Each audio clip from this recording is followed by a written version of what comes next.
নমস্কাৰ। যোগীথোপাত ভূমি কেলেংকাৰীত জড়িত বৈতামাৰী ৰাজহ চক্ৰৰ চক্ৰ বিষয়া পাৰ্থ প্ৰতিম নেওগ। যোগীথোপা থানাত গোচৰ ৰুজু কৰিলে বঙাইগাঁও জিলাৰ অতিৰিক্ত উপায়ুক্তই।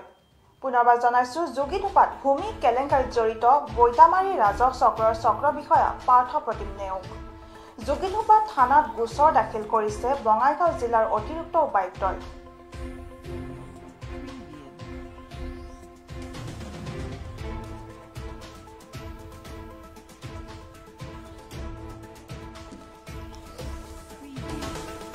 যোগীথোপাত ৰক্ষকে ভক্ষকৰ ভূমিকাত অৱতীৰ্ণ হৈছে।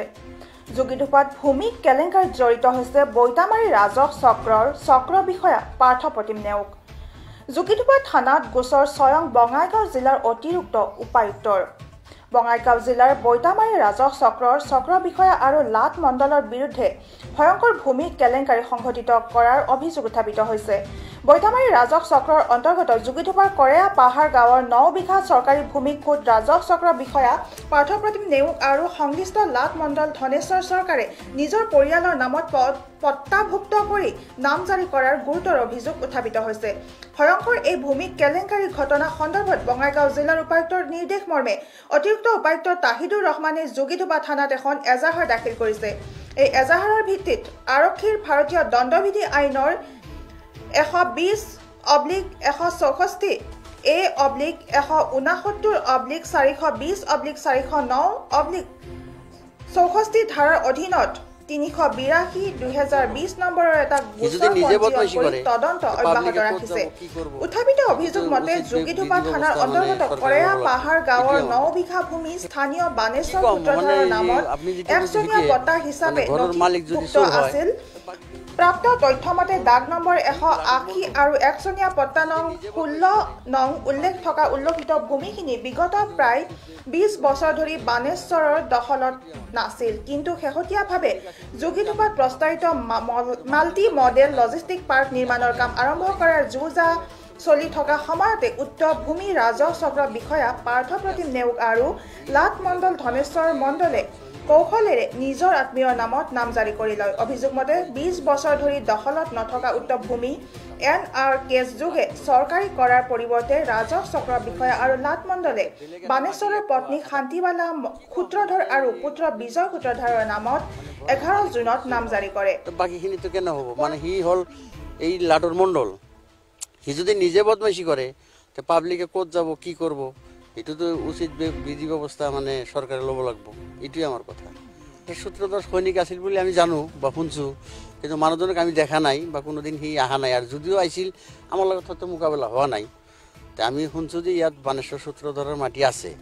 সি বেলেগৰ পৰা মানে জাল চহি লৈ সেই মাটিখিনি যে ভোগ দখল সিহঁতৰ আছে বুলি কৈ সিহঁতৰ চহি লৈ সিহঁতৰ সেই কামত দি নিজৰ কামখিনি কৰি লৈছে। লাট মণ্ডলে কৰিছে, মানে যিহঁতৰ চহি লৈছে সিহঁতে বেলেগ এটা মাটি 1.5 বিঘা কৰি মাটি কিনছিল। সেই পাৰ্মিশ্যনৰ নাম লৈ সাদা কাগজত সিহঁতৰ চহি লৈ সেইটো কালি স্পষ্ট মই থানাত দেখি লেখছে যে আমি বানেশ্বৰ সূত্ৰধৰৰ মাটিখিনি আমাৰ দখলত আছিল, এতিয়া আমাৰ ওজৰ আপত্তি নাই, আমি সেই মাটিখিনি এৰি দিলোঁ। সেই নাম সিহঁতৰ পৰা NOC লৈ মণ্ডলে নিজৰ এছও আছে লগত, এছও আৰু লাট মণ্ডল দুইজনে আহিছিল একদিন, স্থানীয় ৰাইজে দেখছে। সেইদিনৰ পৰা হামগামা শুৰু হৈছে। প্ৰায় 4জন মানুহৰ পৰা মানে মিছা কথা কৈ যে তোমালোকৰ সেই কিনা মাটিৰ পাৰ্মিশ্যন ওলাব লাগে, পাৰ্মিশ্যনৰ কথা কৈ সিহঁতৰ পৰা 5 জেগাত চহী লৈছে, 3টা ফৰ্মত লৈছে, এটা বেলেন কাগজত লৈছে মণ্ডলে। চহী লৈ সেই চহীটা দি মানে বানেশ্বৰ সূত্ৰধৰৰ মাটি তেওঁৰ ভোগ দখল বুলি কৈ সেইটো লিখি সেই কাগজখন দি সেই দৰখাস্তখন দি সেইটো তেওঁৰ নিজৰ নাম। সেইটোতো আমি সিমান পলিটিক্স কৰি ক'ব নোৱাৰোঁ, কিন্তু এটাই কথা কৈছোঁ না, ঘৰৰ মালিক যদি গাৰ্জেন যদি চোৰ হয় সেই ঘৰখন কি চলিব নেকি? যি চৰকাৰৰ কৰ্মচাৰী, যাই লাটৰ মণ্ডল, লাটৰ যি এছও, সিহঁতে যদি নিজে এনেকুৱা কাম কৰে সাধাৰণ ৰাইজৰ কি হ'ব? এইটো উচিত বিধি ব্যৱস্থা চৰকাৰ ল'ব লাগে, যাতে সিহঁতে গ্ৰেপ্তাৰ হয় বা উচিত বিচাৰটো হয়।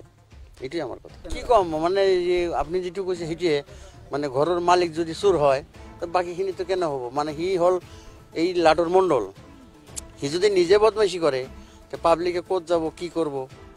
খবৰটোৰ লগে লগে মই ৰিজু ষ্টুডিঅ'ৰ পৰা বিদায় লৈছোঁ। পৰৱৰ্তী বা বাতৰিৰ বাবে চাই থাকিব PI নিউজ। ৰাইজৰ দ্বাৰা ৰাইজৰ বাবে। ধন্যবাদ।